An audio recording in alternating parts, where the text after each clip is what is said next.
gentlemen, good day and welcome to the Bluestar Ltd Q1 FY2024 earnings conference call. We have with us today from the management Mr. B. Thiagarajan, Managing Director, Bluestar Ltd, and Mr. Nikhil Soni, Group Chief Financial Officer, Bluestar Ltd. As a reminder, all participant lines will be in the listen-only mode, and there will be an opportunity for you to ask questions after the presentation concludes. Should you need assistance during the call, please signal an operator by pressing star then 0 on your touchtone phone. Please note that this conference is being recorded. I now hand the conference over to Mr. B. Thiagarajan. Thank you, and over to you, sir. Good morning, ladies and gentlemen. Thank you for joining this call. We had the opportunity to meet many of you on May 5th. That was the physical meet at Hotel Four Seasons after we had announced the results for FY23. So you may be aware in that conference and subsequently in many interactions, including television interviews, the concern about the unseasonal rains during summer season, and therefore room air conditioner sales may be impacted and what we are doing.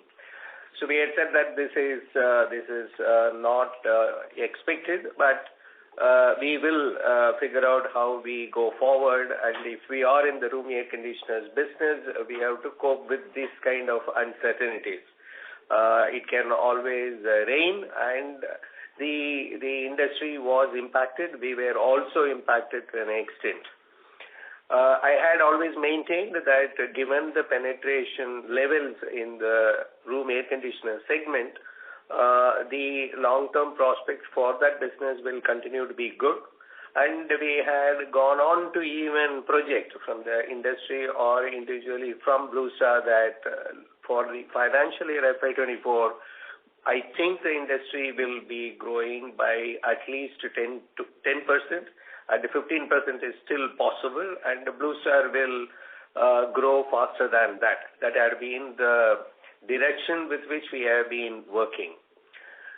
Important thing was there was a huge build-up to the summer because the IMD forecast was a very favorable summer season for companies such as ours.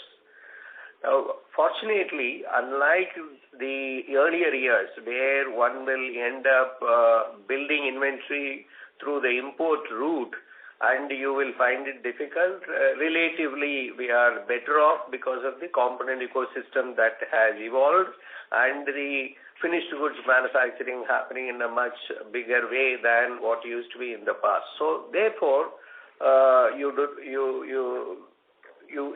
can be rest assured that there has not been an inventory pressure.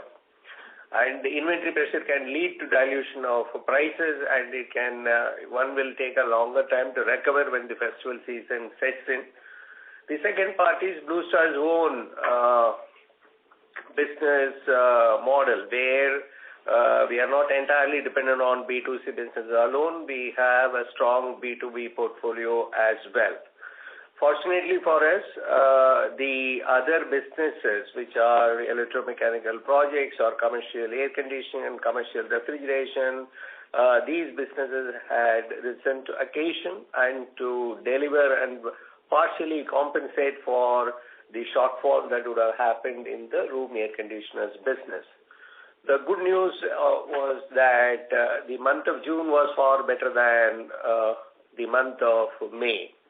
And we are hopeful that the rest of the year, even the room air conditioner business should come back to deliver higher growth than the previous year. This is where we are.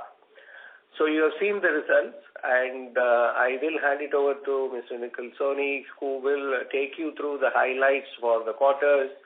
Post that, we will answer your questions, including the announcement that we will raise additional capital. And I suppose many of you will have questions related to that as well. Thank you very much. Thank you, Mr. Thiagarajan. So good morning, ladies and gentlemen. This is Nikhil Soni, and I'll be providing you an overview of the results of the company. We entered the Q1 FY24 on a strong note on the heels of an exceptional Q4 FY23 with a record carry-forward book and a promising summer season. With the projects business continuing to do well in the quarter, unseasonal rains across the country resulted in a muted demand for unitary products. The company swiftly took necessary corrective actions and thanks to its diversified B2B business portfolio, delivered good results for the quarter. Financial highlights for the quarter ended June on a consolidated basis are as follows. Revenue from operations for Q1 grew by 12.6% to 2,226 crores as compared to 1,977 crores in Q1 of last year. EBITDA, excluding other income for Q1 FY24, improved to 145 crores. That was an EBITDA margin of 6.5% as compared to 123.31 crores in Q1 of last year, which was an EBITDA margin of 6.2%.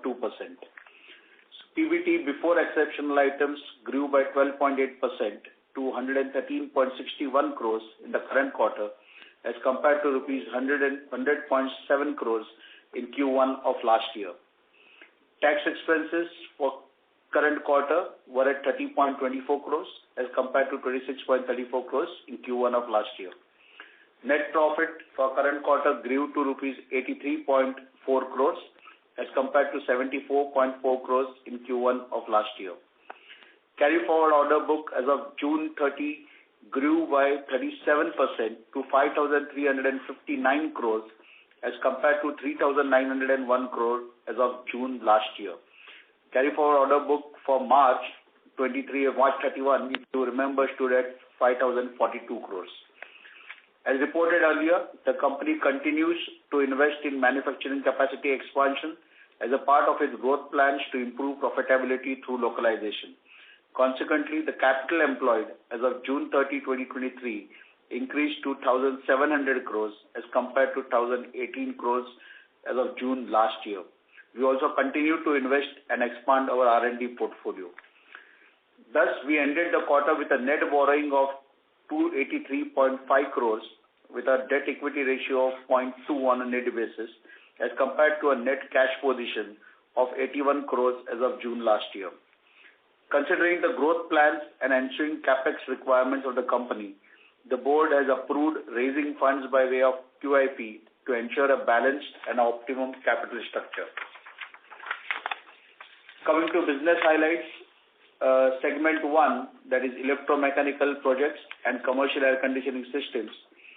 The revenue for this segment grew by 19.1% to 949.12 crores in current quarter as compared to 796.8 crores in quarter 1 of last year. The segment result was rupees 66.6 crores, which was 7% of revenue in the current quarter as compared to 45.2 crores, which was 5.7% of revenue in the last quarter. Order inflow for the quarter was 1,224.7 crores as compared to 1,365.9 crores in the Q1 of last year. So in electromechanical projects business, while there were fewer than anticipated orders from the commercial building sector, we continued to witness healthy bookings from factories and data center sectors driven by continued thrust of the government in encouraging manufacturing investments. We also witnessed an uptick in inquiries from healthcare and hospitality sectors. Additionally, inflow of inquiries and tenders in railway electrification and metro railway sectors remained buoyant throughout the quarter. Major orders were received from IndusInd Bank Chennai, Maruti Suzuki, just to name a few. Carried forward order book of electromechanical projects business was at 4,038 crores as of June in this year as compared to 2,777 crores in June 3rd of last year. There was a growth of 45.4%. Coming to commercial air conditioning systems, continued traction from the government, industrial and healthcare sectors, coupled with increasing demand from the education and retail sectors, enabled growth in revenue during the quarter. Demand from tier 3, 4 and 5 cities continued to be encouraging with significant and high-value orders from these towns. We continue to maintain our number 1 position in conventional and inverter ducted air conditioning systems as well as scroll chillers, and second position in VRFs and screw chillers. We also received many significant orders for the recently launched centrifugal chillers. Some of the major orders received during the quarter were from Foxconn Technology, Bangalore, IOCL Baroda, Mindspace Business Park, Thane, just to name a few.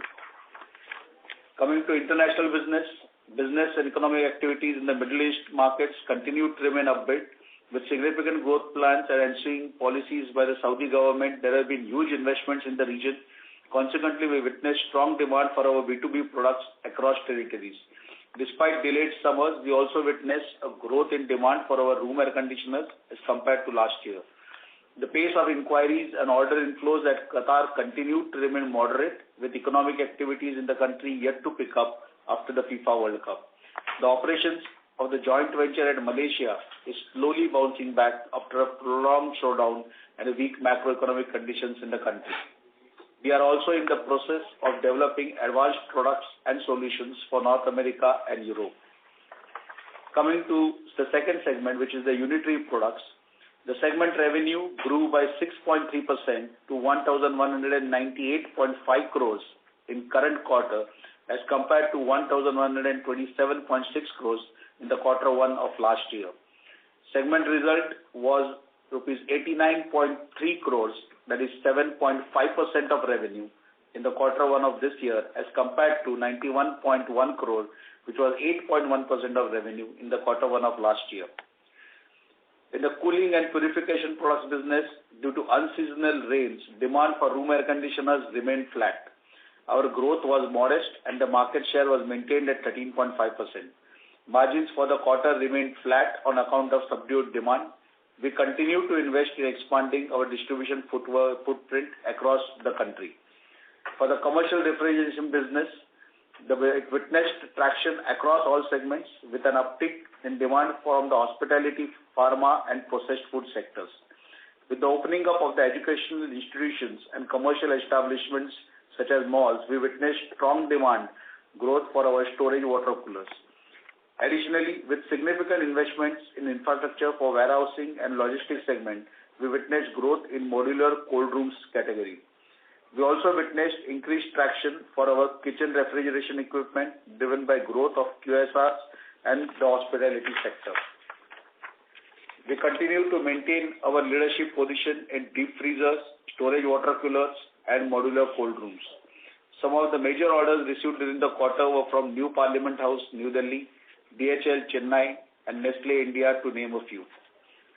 Coming to segment 3, which is professional electronics and industrial systems, the segment revenue grew by 48.9% to 78.43 crores in the quarter one of the current year as compared to 52.7 crores in the quarter one of last year.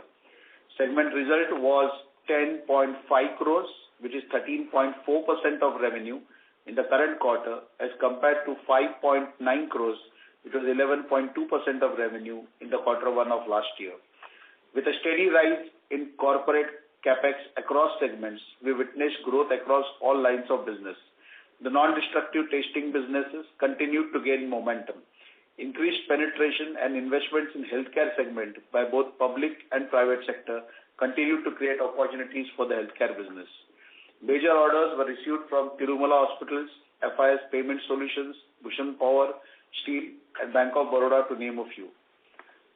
Coming to business outlook, with continued investments in infrastructure sector and with the capital investment cycle playing out in a significant manner in many sectors, including manufacturing, the demand for our B2B products and solutions is expected to be robust. The demand for commercial refrigeration products continued to grow at a healthy pace. While the summer season impacted the room air conditioner category, given the penetration levels, we hope the demand will revive in the festive season. As in the past, we will remain agile and implement necessary course correction strategies. We are optimistic about the prospects for the rest of the year. With that, ladies and gentlemen, I am done with my opening remarks. I would like to now pass it back to the moderator, who will open the floor to questions. We'll try to answer as many questions as we can. To the extent we are unable to, we will get back to you via email. With that, we are open for questions. Thank you very much. We will now begin the question and answer session. Anyone who wishes to ask a question may press star and 1 on the touchtone telephone. If you wish to remove yourself from the question queue, you may press star and 2. Participants are requested to use handsets while asking questions.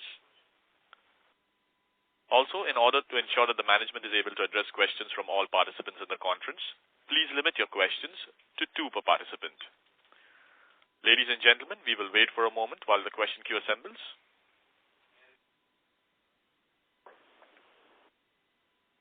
The first question is from the line of Bhumika Nair from DAM Capital.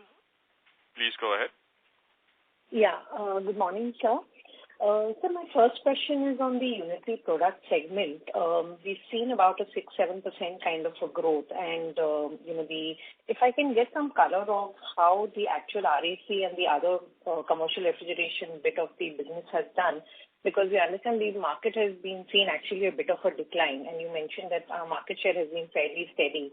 So is it possible to get some color on the breakup of revenue growth or how the 2 parts of the business have performed within the segment?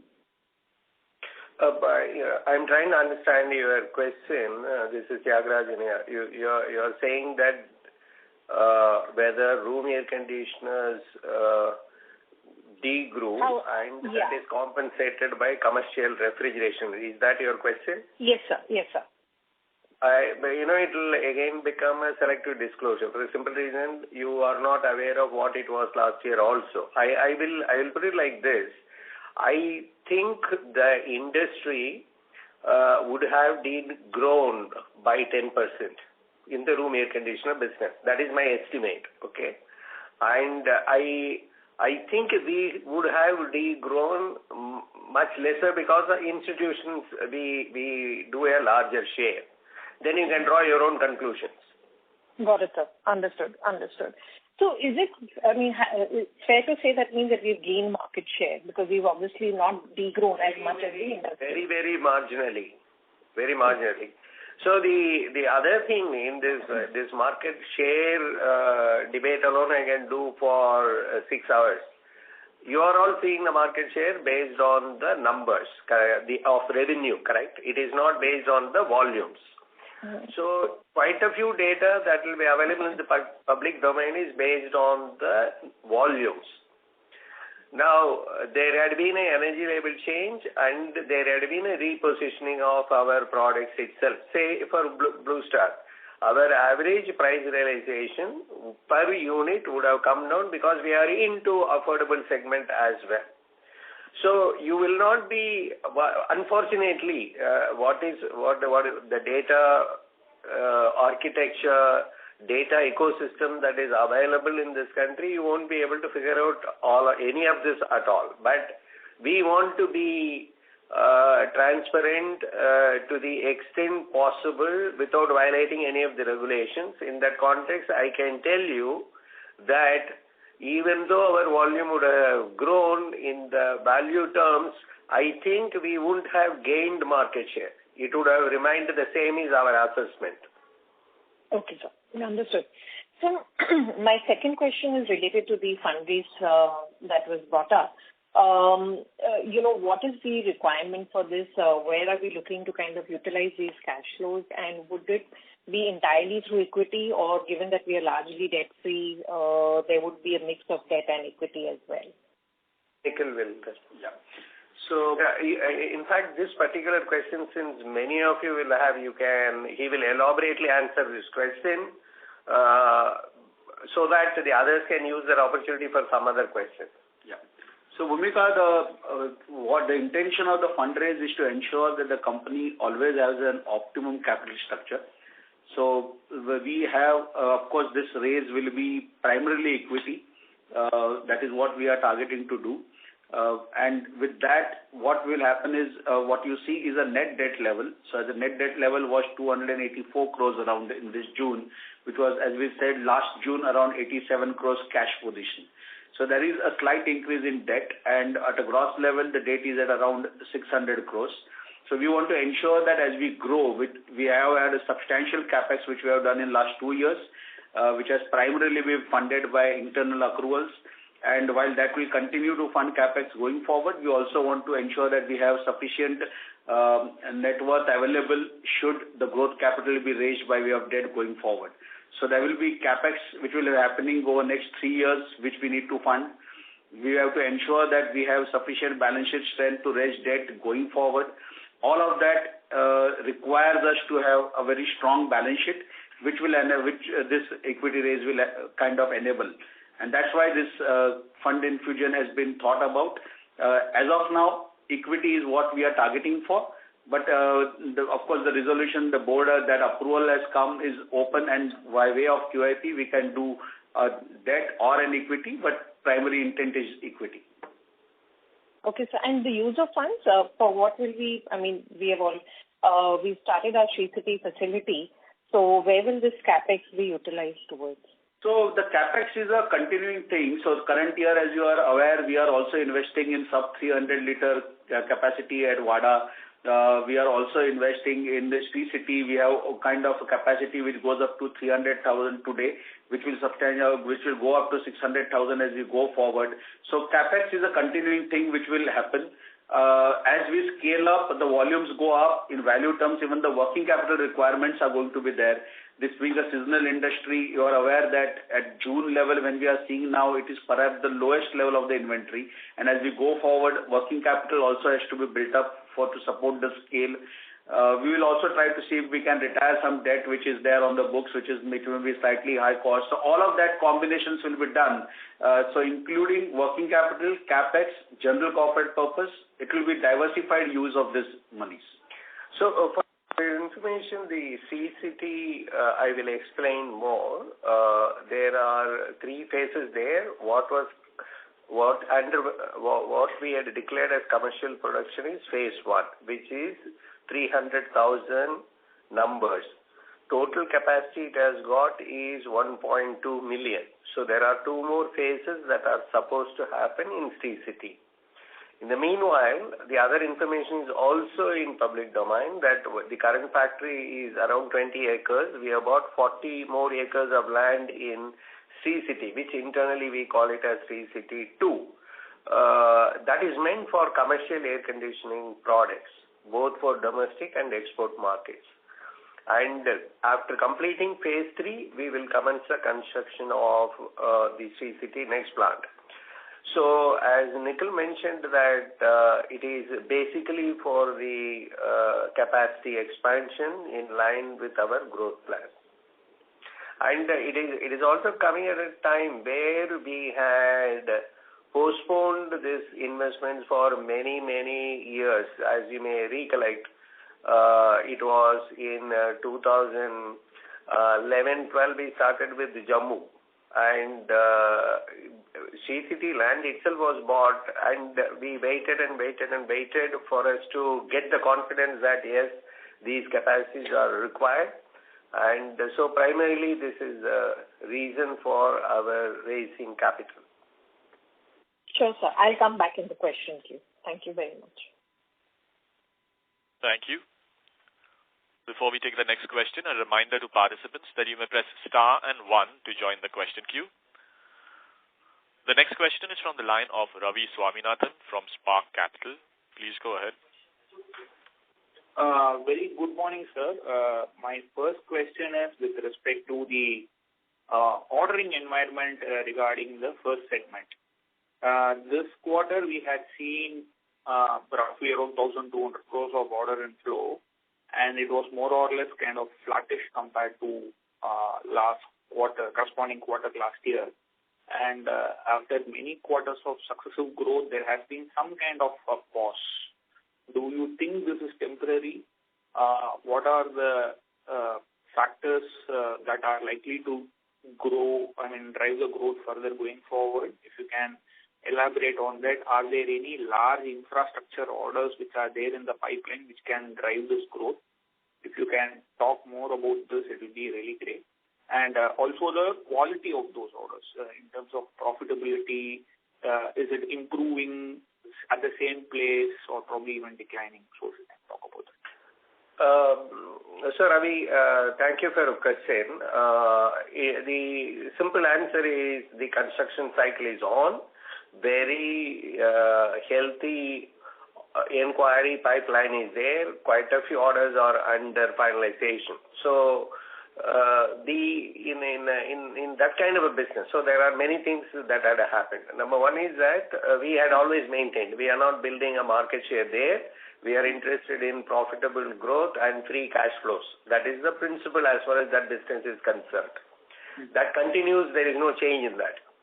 Second is that we want to maintain our differentiation as a superior projects delivery. The huge order inflow, which was beyond our expectations. We never anticipated last year such kind of order inflows will be there, which means we have to beef up our design execution team. Imagine projects business is not like a factory where everything is in a controlled environment. And you have to mobilize people, you have to execute it, and there is a lot of focus that is going on, because easily you will get into a crisis where the customers are complaining or commercial controls are lost. So we were very clear in terms of building the order book, we will go in a particular manner. This is the second reason. Third is that it is natural for any company, if you have healthy order book and you are just about able to execute, you should be looking at healthy margins, healthy cash flows. That is how you will end up booking the order. You will not go ahead and dilute. To answer your questions, any order that had been booked in H2 of last year or this particular quarter or in the next few quarters will be of very high quality. That is very clear. That comes under the ERM or the Enterprise Risk Management, the risk committee's strict review itself. So you are aware of much more than anyone else. You are aware of this business history, what the industry went through, what we had gone through. So we are very clear about that as well. Now, in a particular quarter, you may end up losing an order. Because you wanted a particular price and or someone else quoted very attractively, it is always probable. But looking at the pipeline, there are quite a few segments which are doing extremely well in terms of inquiries, order finalization. These are manufacturing, followed by data center, healthcare. We are beginning to see hospitality sector coming in. Quite a few airport inquiries are going to be floated, and there is in the packaged air conditioning segment, tier 3, 4, 5 towns are doing extremely well. There again, you are seeing small hotels or educational institutions or marriage halls, so on and so forth. There is, if we are looking at segment-wise, when we look at it, there seem to be, we are not sure whether our conclusion will be right. There are better institutions to tell that. I think office space consumption has slowed down compared with last few quarters. But then our growth is not... in the past few years, we have moved away from real office buildings. Hope I answered all your questions. Yeah, thanks a lot for the detailed explanation. Is the drivers for the third segment very similar to the first segment, or there are differences there? Are there structural growth triggers there too? Distinctly different. It is based on the capex cycle. It is driven, in my view, it is directly related to the manufacturing related capex and the banking financial institutions related capex. The healthcare part of it is not dependent on anything. It is a segment which continues to grow. Got it, sir. And last question, what would be the capex plans next 2 years, that is FY24-25? In the AGM, this was a similar question. My rough estimate is somewhere around 750 crores over next 3 years. Much of it may happen in FY24 and 25. The 26 will be lower. This is our rough estimate, but again, Bluestar has been very conservative in moderating it according to market demand, what we want to do. You can take it as some 750 crores. Got it, sir. Thanks. Thank you. The next question is from the line of Rahul Gajare from Haitong Securities. Please go ahead. Yeah, good morning, sir. Sir, I have two questions. The first one is on the UCP business, basically. Given that we've seen a 6% growth in the segment and, the industry has seen a decline and even the room air conditioning has seen a decline, is it possible you can throw some light on how the regional sales have been for you? How the growth or decline has been across the regions? So that's the first question. I think Tamil Nadu did well, but again, it was April, it did extremely well. May first half, it did extremely well. Andhra Pradesh also was like that, April and May first half. You can't say South as a whole. East, Northeast, throughout the season, did extremely well. And Gujarat did well. And Mumbai was not, Mumbai was one location where it was March and April first 10 days. After that, it didn't pick up at all. The complete north would have been all bad, according to me. Sir, is it possible you could actually quantify how the growth generally was in the south for the quarter and how bad was it in the north and so on? Again, it is compared with last year, you are saying, right? But that last year, some locations would have done bad. Say, for example, Calcutta, when we say that it has grown by 40% over the previous year, how badly we did, we don't know in the East. And according to me, East was a flat compared with the previous year. So I don't think that data is going to lead. And I am of the view whether increasingly I'm coming to this conclusion, even with the government or policymakers. The overall market size for room air conditioners was 8 million units. That 8 million units should have moved up to 10 million in FY24. So we should be worrying about whether 10 million will happen or not.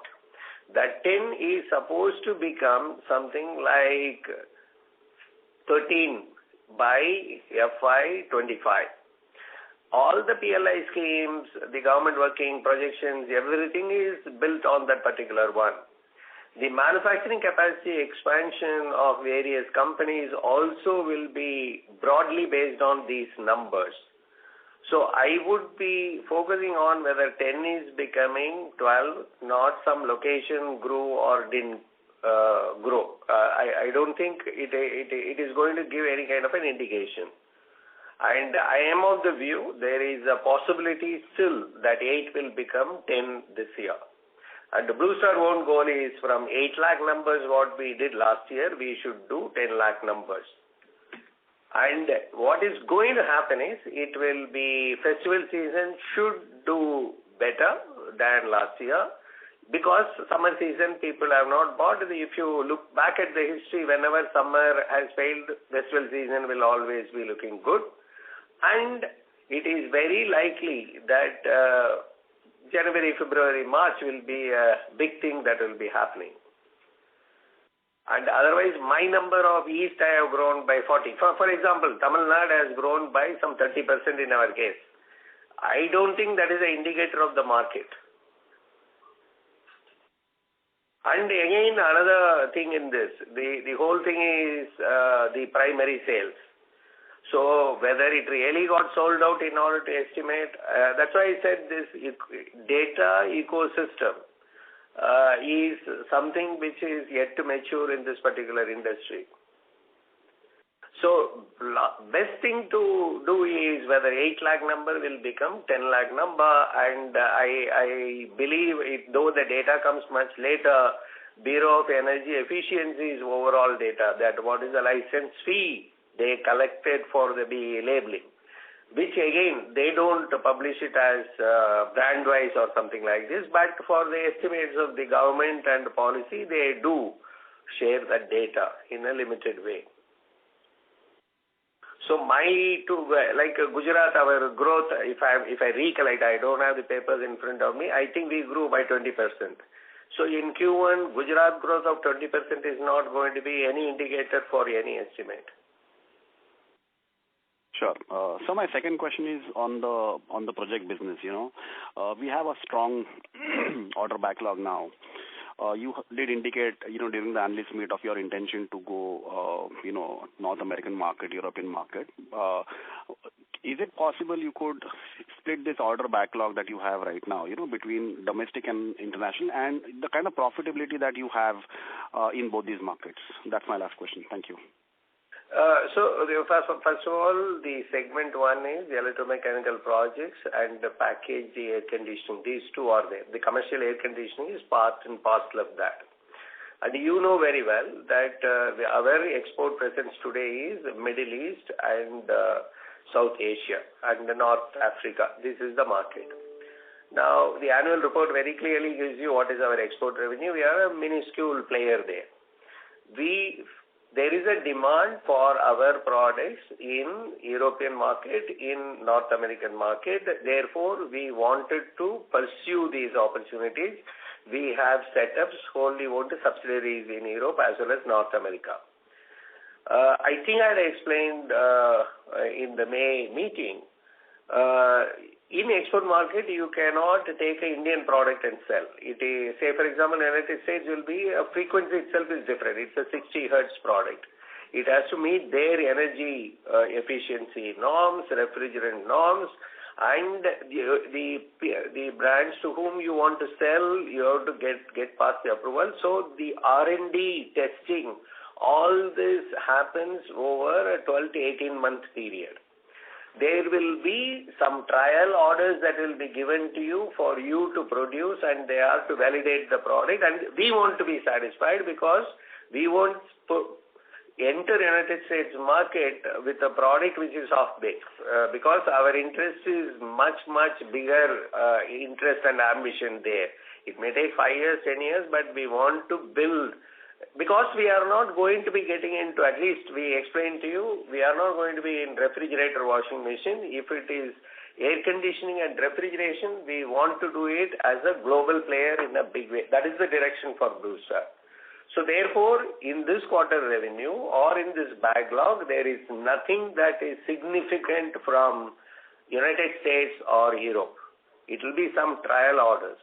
And I don't think it will be even $2 million or $3 million there. We will, when we have significant order wins, we will be happy to report that this is the win that we have got. So right now, it is in the pending order, nothing will be there. The pending order book comprises electromechanical projects business and the commercial air conditioning business, which are ducted systems and inverter VRS, inverter ductors and VRS. This is where we are.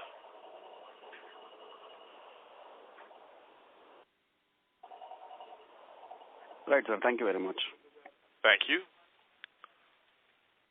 The next question is from the line of Ankur Sharma from HDFC Life.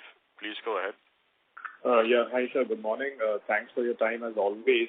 Not sure if this question was answered, but if you could talk about the channel inventory, given the fact that, as you said, the companies and the channels are preparing for a good summer, and clearly, the unseasonal rainfalls hurt. So one was on channel inventory. How's that? And more importantly, we've heard there be some price cuts, in fact, to clear out inventory as well. So if you could just talk about what have you been hearing, what is competition doing, etc. Yeah. I can talk about ourselves that the inventory is not, what it used to happen 3-4 years ago, that is not the case, because we are able to quickly moderate the inventory levels. So it may be slightly higher, that's about all, nothing alarming or nothing significant to worry about there. In fact, if we are to look at the working capital deployment, July of this year versus July of last year, there is nothing, no significant change. It is more or less the same. Working capital turns had remained unaltered. Industry, there are some pockets, there are inventory. And now, fortunately, this year, the dealers did not buy. They were also regulating their cash flows. Whomsoever had bought in May, they could buy only after clearing out their inventory. They were being also very prudent. On the whole, there may be pockets and some brands may be carrying an inventory, but I do not think. Compared with the past, I am also witnessing the industry has come to terms with it. Fine, it is a bad summer season, so what, we will carry on. That's what I'm seeing. A much different.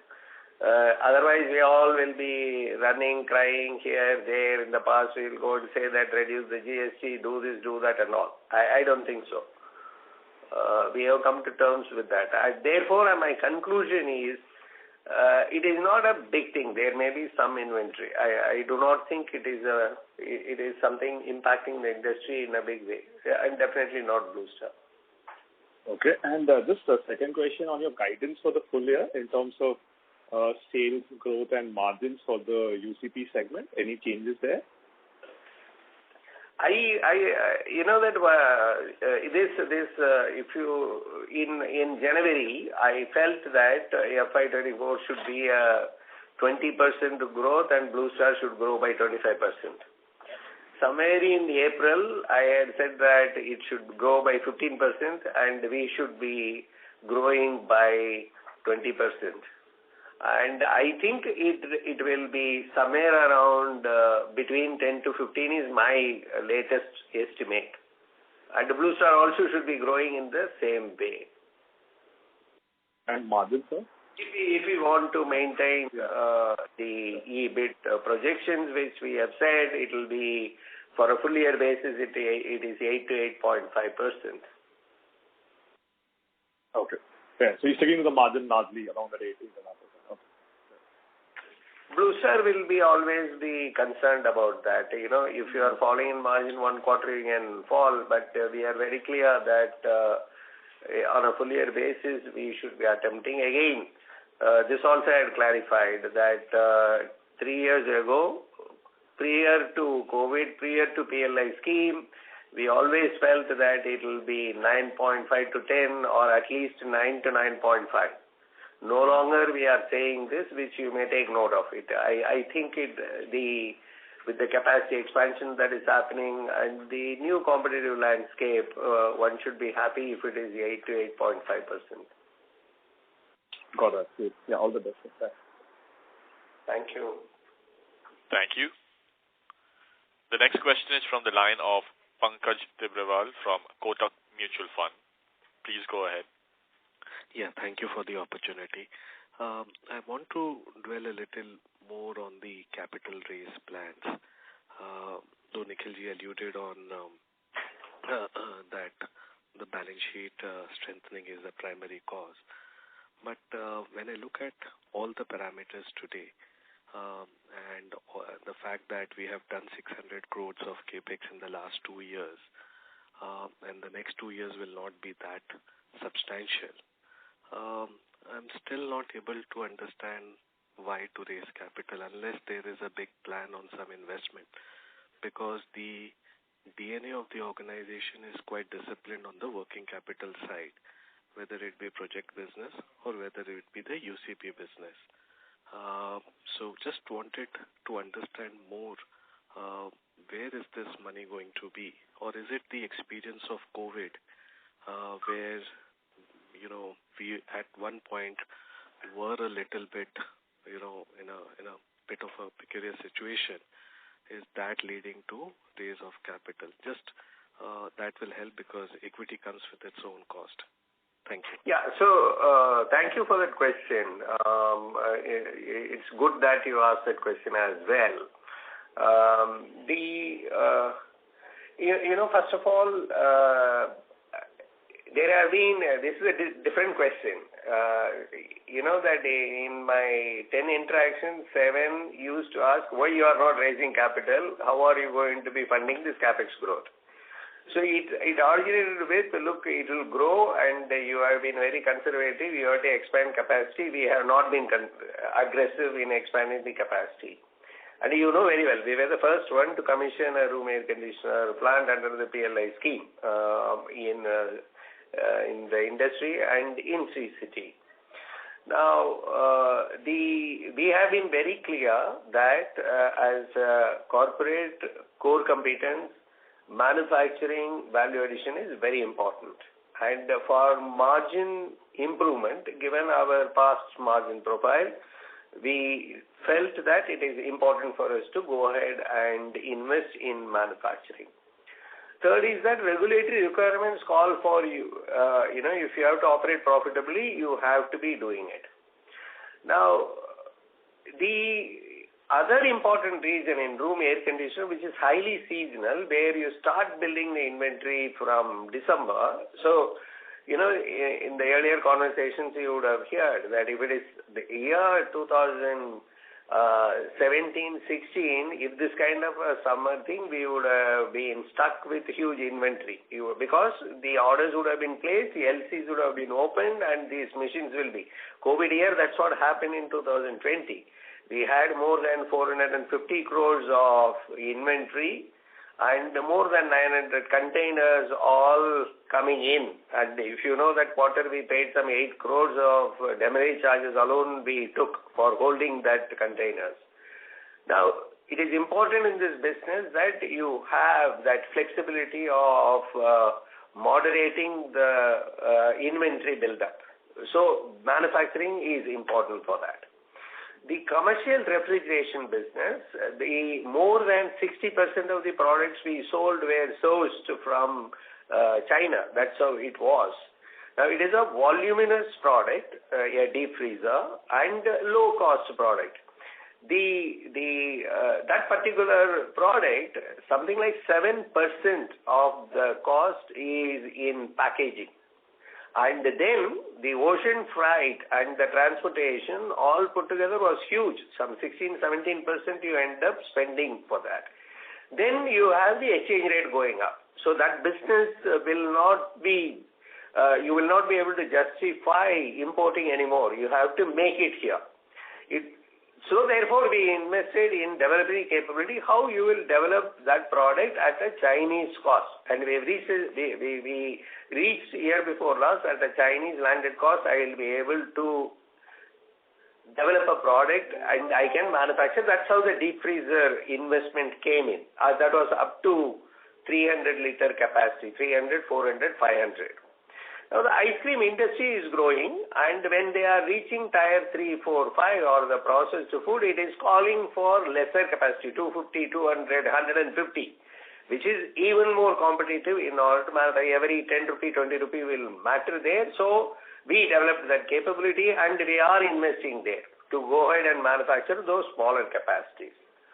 Now, room air conditioners, we are very clear that this market will continue to grow. And what are we talking about? We are now talking about some 10 million units against market size, domestic market size of 90 million units in China, or a total capacity that is manufactured 130 million in China alone. So where is 10 million? 10 will become 20 within 3 years, 20 will become 40 within another 3 years. So one summer season, all this will happen, but the direction is very clear. Therefore, that capacity is required. Now, one has decided that I will be only air conditioning refrigeration company and you will go outside and sell. And we believe that we have the right to win business in Europe and in United States of America. There is absolutely no doubt about it because we hold those IPs. Whether it is a VRF system, whether it is inverter, we have mastered that. And in that context, if you want to sell, there is nothing. We can't import from somewhere and sell. And we are very clear that it is not necessary Our calculation clearly shows that it is not necessary for us to set up a manufacturing unit overseas. It is not at all necessary for Europe or United States. And in that context, we need capacity. So it is mainly meant for capacity expansion. Now, it is not to do with there will be another COVID. I think that's what you implied, that we want some resilient capital in hand if another COVID comes or something like that. While it may as well happen, but this plan is not connected with that. The question is, when we have become 8,000 crore, 8,000 to 10,000, 10,000 to 12,000 crore is a reality. And in that reality, what is the working capital need, you will? And our balance sheet had been thin. The very question of yours has the answer. How with this net worth you will be able to fund for the growth? And this is the background, and Nikhil vote. Yeah. So, just to Pankaj elaborate, like you said, while there was a 500 crores capex in the past, the guidance that we are given now is around 750 crores over next 3 years, of which also large part of which will happen in F24 and 25. So that's the primary reason why this fundraise is there. Okay. No, my only, I understand the entire argument on that. My only point was that net debt to trailing 12 months EBITDA is still half a time. And some debt is always good from a discipline perspective from a corporate side. So this will not make us debt-free because our working capital financing will continue by way of debt, and that is going to happen. It's not going to make us debt-free. We will have and it is up to 1,000 crores. So we are trying to bring in that optimum capital structure which is required. We have taken an approval up to 1,000 crores from the board. Depending on our requirements over the next 2 to 3 years is what we are going to plan out. Great. Wish you guys all the best. Thank you. Thank you. Thank you. The next question is from the line of Bhavin Vitlani from SBI Mutual Fund. Please go ahead. Good afternoon, gentlemen.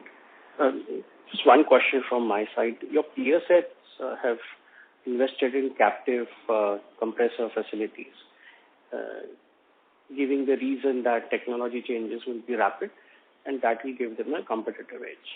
While Bluestar has not, both in the commercial refs and the home AC. Why would you believe it will not be a competitive disadvantage for you? Thank you for that question. See, the commercial air conditioner has huge varieties of compressors. So the problem of this in India is it is a growing market. It is yet to reach optimal size. We are again in commercial Asia, a minuscule country in terms of consumption.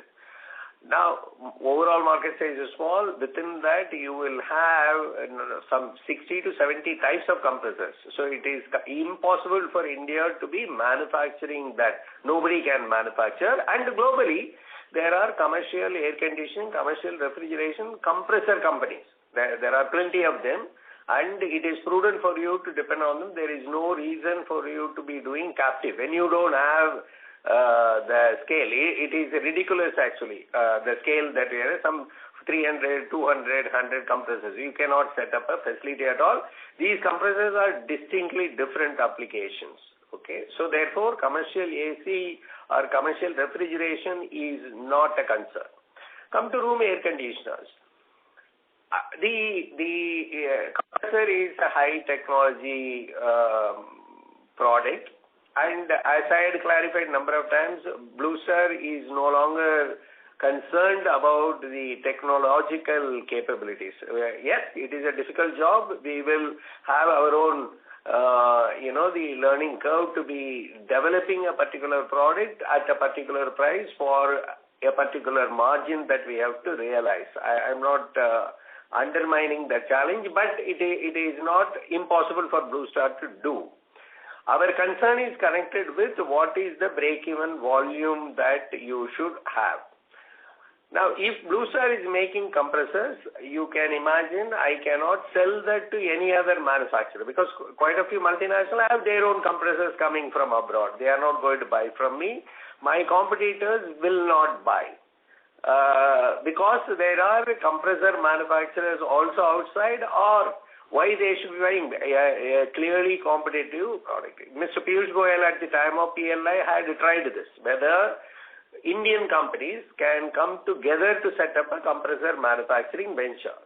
Calculation showed that for this scale, it is really not possible. My view is that if Bluestar, when it reaches 2 million units in room air conditioners, this year, hopefully we will be doing 1 million.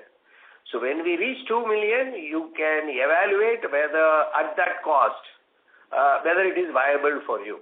And we, as of now, with this 1 million or 1.2 next year, 1.5 third year, I don't think it is prudent for us to get into compressors. Sure, that was my question. Thank you so much for taking the questions. Thank you. The next question is from the line of Aditya Bhartia from Investec. Please go ahead. Hi, good morning, sir. So my question is again on the fundraising plan. Now, even if we are spending, let's say, 350 crore annually over the next 2 years, we should be generating EBIT which is going to be higher than that, actually significantly higher than that, which should take care of your capex requirements as well as working capital requirements. So even if the net debt goes up, it will go up by a fairly minuscule number. So just unable to understand why exactly are we going for an equity raise. Yeah, so see, if you look at the debt number, today my gross debt number, as I said, is around 600 crores and net debt is around 285 crores. If you see, as the company increases its scale, therefore I just try to relate it to the earlier number where last year it was a net cash position of 87 crores. So as the scale goes up, the requirements are bound to go up. The capex plan which the company has till now, we have continuously funded from internal accruals. Going forward, as we said, we want to continue with this backward integration journey with the increase of product portfolio also, which will require investments in R&D. All of these investments will require us to spend around 750 crores. Now, if I have to use that kind of a money over next year or two, then I need to have leverage capacity which will be available to me, because that is not going to be the end of it. So I have to see the balance sheet which will be ready for my future growth also after that. I have to see over long term.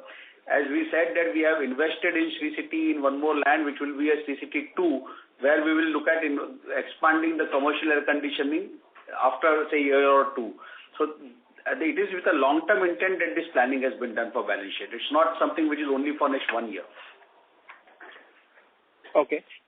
Is it so, sir, that you don't want to have much debt on the balance sheet, and at least on a net gearing basis, you want to be net cash positive at almost all times? Is that how you're thinking about it? We want to be prudent as far as debt is concerned. We'll never like to over-leverage ourselves.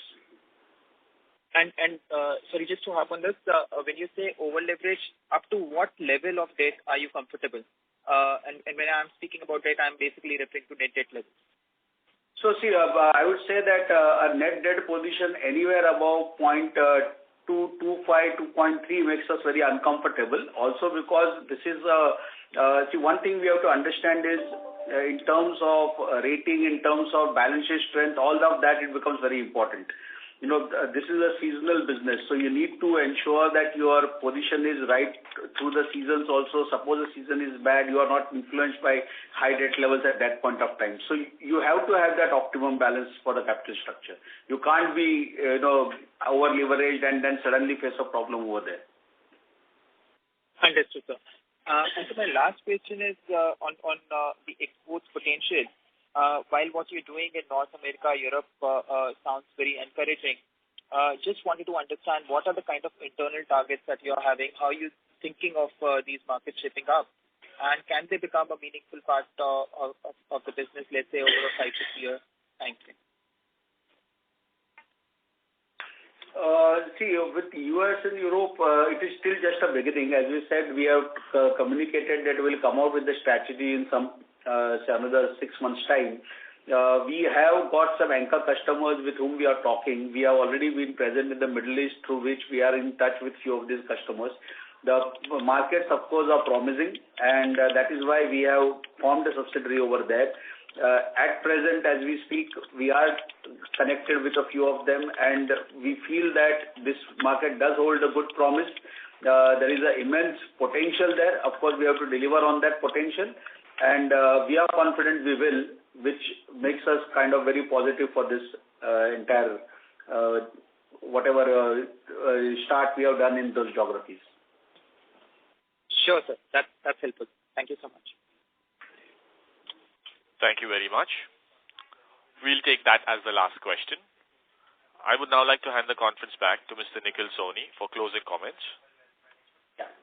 So thank you very much, ladies and gentlemen. With this, we conclude this quarter's earnings call. Do feel free to revert to us in case any of your questions were not fully answered, and we'll be happy to provide you with additional details by email or in person. Thank you. Thank you very much. On behalf of Bluestar Ltd, that concludes this conference. Thank you for joining us, ladies and gentlemen. You may now disconnect your lines.